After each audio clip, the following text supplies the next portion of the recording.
Hey YouTube, this is Gracie and welcome back to my channel. In today's video, I'm going to be showing you how to make a Disneybounding Dory card. But before I do that, I wanted to thank everyone again so much for subscribing to my channel. I really appreciate it. And if you haven't done so already, hit that subscribe button and maybe give this video a thumbs up if you like it. So let me go ahead and show you a little bit about this Disneybounding Dory card. I used all of Dory's colors, blue, yellow, and a little bit of black. I've also done a teeny tiny bit of purple in here because that is the color of her eyes. And also the really bad nail polish on my fingers, so I apologize for that. I've also done some jellyfish in the card because she has a little pal jellyfish named Squishy. And I wanted to include that in the card. The thing that I love most about this card is that it is an interactive card. And you may be going, well, how so? Well, the jellyfish move. So you can move them across and make them go swimming and just keep on swimming, which is also the sentiment on the card. I've also done a teeny tiny hint of some freckles or just teeny tiny polka dots on here because Dory has really cute little freckles on her face. So I wanted to show that off on my card. On the inside, I left blank because I'm not sure what I'm going to say to this person yet. I figure it could be someone who's ill and you want them to just keep swimming, or it could be a birthday card and you're just wishing them to, you know, go and have fun in a pool. I don't know. On the back side, I've done my G stamp. And the fun part about this whole entire card is that part of it glows in the dark. Now, this is all unintentional, but if you remember in Finding Nemo, the movie, of course, they end up swimming down to the depths of the ocean and they come across this light up fish. And I forget the name of it. It's really creepy and really disgusting looking, but it lights up. So by accident, I've also used something that lights up and it is the Nuvo. This is glow in the dark. It's so cool. I really like this stuff. And yeah, it does work. I tried it out. I would show you here, but that's a lot of lights to turn off. So I've actually used the Nuvo around the coral pieces here and around my G on the back. So there you have it. Let me go ahead and quickly show you guys how I made this card. Let me move a little bit of this stuff aside. The first thing you need to do is get out your cardstock and your card. So we have our card, which is 5.5 by 4. And then I've cut yellow, which is like a bright yellow. I wanted to do almost like a neon yellow, but I didn't have any. So this is the next best thing. So this is the exact size of the card, 5.5 by 4. The next size down is just about 1/8 of an inch smaller, and that is the blue color.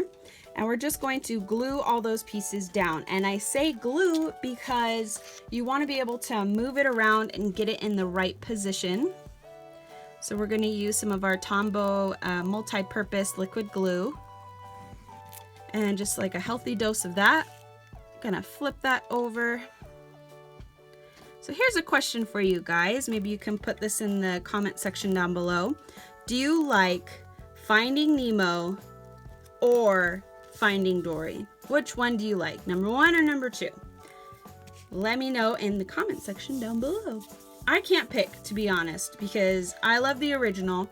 Most of the time the original is always the best, but sometimes it's not.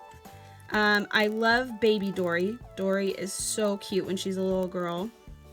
But I also don't like the second one a little bit. It's not that I don't like it, it's just there's one part that I don't like, and that's when she gets lost because it makes me so sad. It literally made me cry. It was so sad. But the rest of it was really cute, and I really like the sea lions when they go off, off, off. So cute. Just like the seagulls that said mine, mine, mine. All right, after you've glued those down, you're gonna wanna get another piece of cardstock, blue, and we're going to cut that down. I'll leave the measurements in the description box because I don't remember what this measurement came down to be. And then you're gonna run that through an embossing folder. And this is the embossing folder that I use. It is a Cuttlebug embossing folder. It's just like bubbles or water drops. And if you heard that little sound, that was my dog. He's just snoring and being lazy. So we're gonna glue that down. Actually, before we glue that down, I almost forgot. I'm using Distress Oxide in Broken China, and I'm just lightly going over that to make it look even more like bubbles. So we're just going to brush that over the top until you're happy with it. I liked only having a few here and there, just like that. I didn't want all of it to be inked. I don't know why, I just think it looks kind of better with it only being partially done. And then we're just going to glue that down. Ooh, makes a noise too. And we're just gonna put that in the center as best we can get it. Doesn't have to be perfect, but close enough. And then the next thing we're going to do is take our 2 rectangle die cuts, which are these here. And this is from the Simply Defined Scrapbooking Made Simple Must-Haves Rectangles. And I've used this large size collection, and I've used these 2 sizes here. And it's not the smallest 2, but the second group there, if that makes any sense. I hope that does. Let me go ahead and put that aside. So what you're gonna do is you're going to run both of these through the die cut machine at the same time. So it'll look like this on top of your cardstock. And then you are able to get a frame. This is what it comes out. It comes out with a couple of them because of the size die cuts that we used. And then I took some, what's it called? Clear plastic. And I put that on the back side and I cut that down. Again, I'll leave the measurements in the description box. And then I used my little, what are these called? Tacky dot singles. And that's how I've glued it together. You can see the little circles here. For some reason that just really seemed to stick. I guess it's a really good adhesive. So the next thing you'll want to do is actually put the little coral pieces down.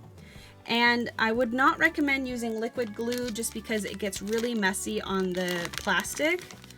On the, what are those called? Oh my goodness, I'm drawing a blank on what it's called. Help me out, guys. Put it in the comment section for me. Yeah, that stuff that teachers use. And I've used it on like, I don't know, 5 of my videos, and all of a sudden I can't remember what it's called. Anyway, it's one of those days, I guess. Alrighty, so we're just gonna put them, let's see, I think right here is okay. And we're just pushing down and peeling away. And let's go ahead and put that in the bottom left-hand corner. A little bit up off of the black frame and into the, I guess, I mean, I would call this like a little fish tank. That's what I would call it. But frame, picture, whatever you want to call it. And then I'm just going to put this one on the back here. And let's do one more.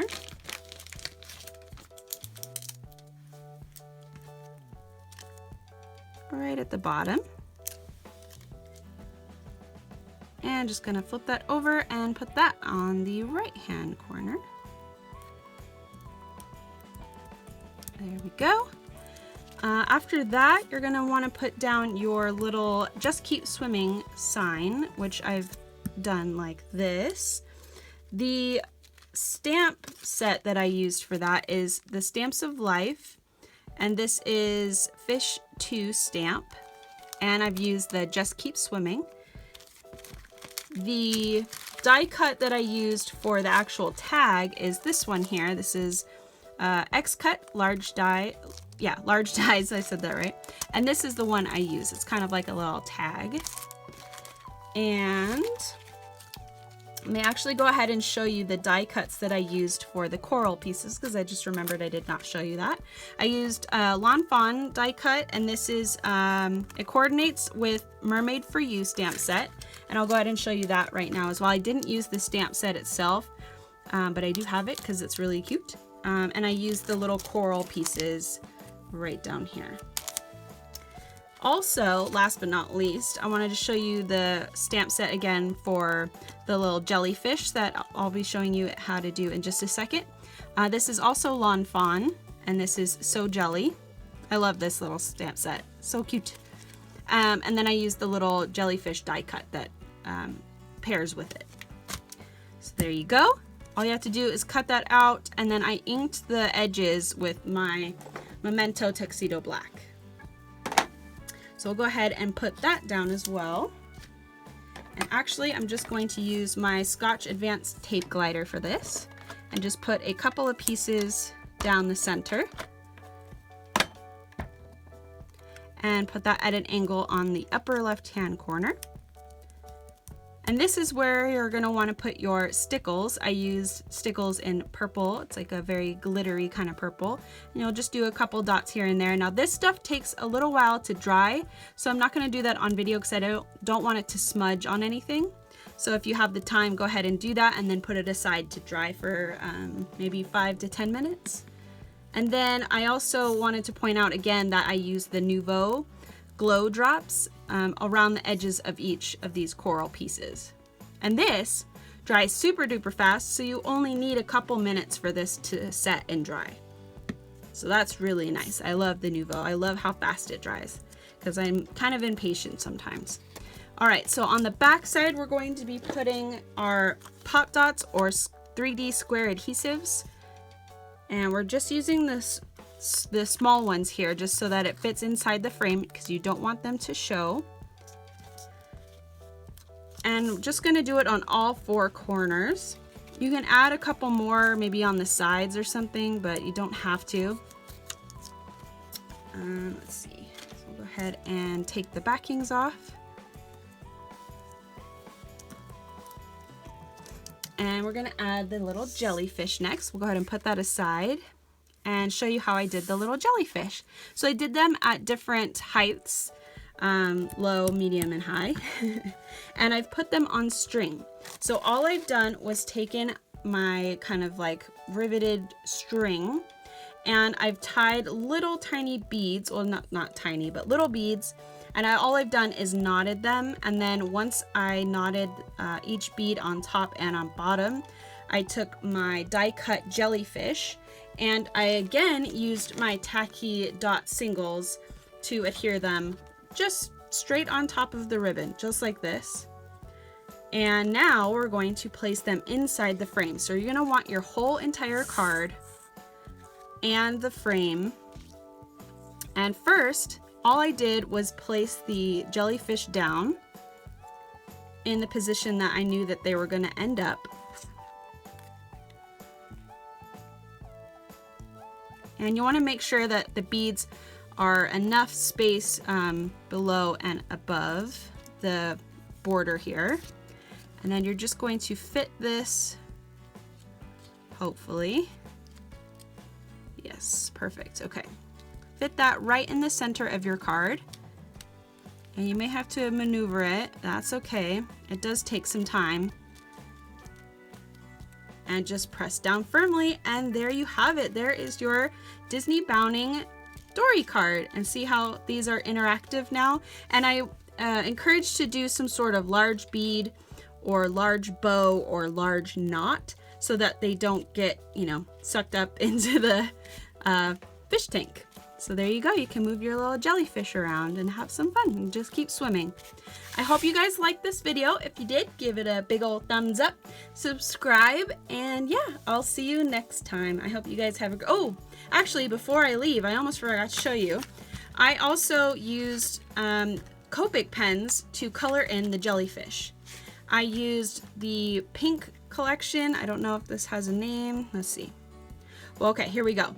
RV 000, RV52, RV55, etc. And then I've only used this middle purple color, which is V22 and Ash Lavender.